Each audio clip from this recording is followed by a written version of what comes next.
mapagpalang buhay mga kabayan all over. Nandito ka ngayon sa Sandia Homes Bernice turnover, yung actual turnover po, no? So minimum lot area is 60, usable floor area is 28.29 square meters. So ngayon po kasama ko ang top 2 ng 2014 at magtatap uli si Nobobong Pokita. Hello brother. Hello. Ayan, wow. Ngayon nandito tayo sa Bernice, di ba? Actual turnover. Alam mo ba brother, dito ang ano yan dito ang muhon yan Dito yung banda Yan, di lang nakita dito, no? Pero ibig sabihin, meron pa siyang space for kotse o carport o kaya pa kasi parang gano'n yung distance no.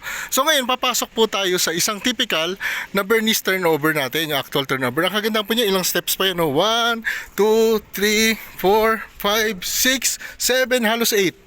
So yan, 8 steps pa galing sa gutter. Yun, welcome. So ito na po pala ang actual turnover. Yun.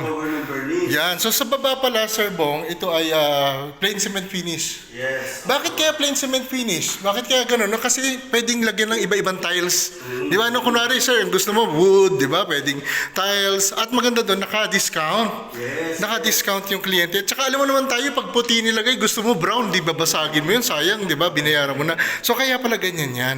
Tsaka ang galing natin mag-interior di ba?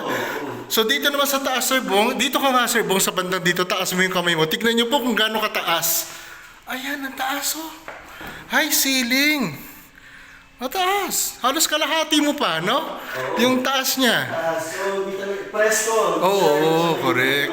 Tapos bakal po siya, no? Makita nyo bakal, long span yung yung tawag niya kasi long span Yung yero, halos walang yan, yung butas nga na sinasabi kasi nga mahaba siya. Yan, tapos ito pwedeng gawing kwarto to, yung iba naglalagay ng partition naman.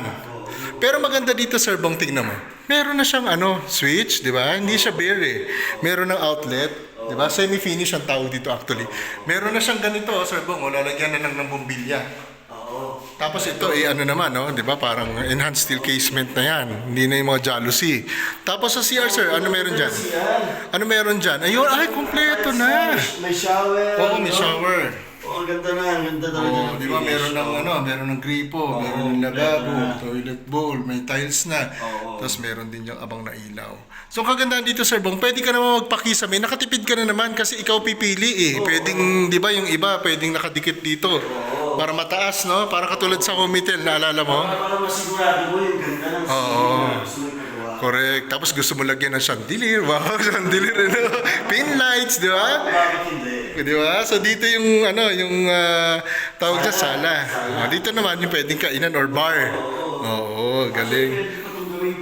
Oo, pwede rin. Pwede rin. So depende pala sa tao talaga, no? Kung paano nag-design. Ang importante sir, meron na. Yes. Iyon ang importante. Oo. Magkakaroon ka. Yes, di ba? So dito sa likod, ayan, mata tayo sa likod. Uy, may space pa.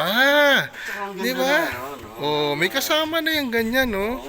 Lalagyan mo lang ng cabinet yan dyan, di ba? Pwede na. Tapos Sir Bong, pwede rin natin lagyan dito ng parang yung bubong, no? Oo, kasi hanggang dito pang property line yan, sa gitna pa yan Sir Bong, igano mo nga yung dalawang mong kamay.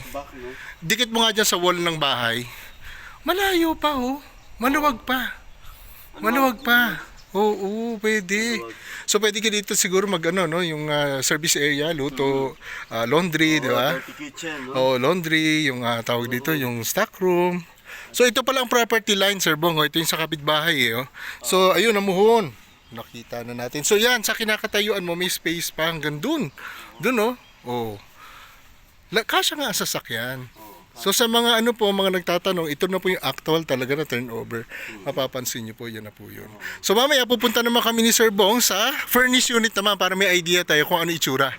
So yan. So maraming salamat Sir Bong. Punta naman tayo sa Bernice na finish naman, yung furnish. Ayan, salamat. Yan po ang actual turnover ng Bernice Model Home.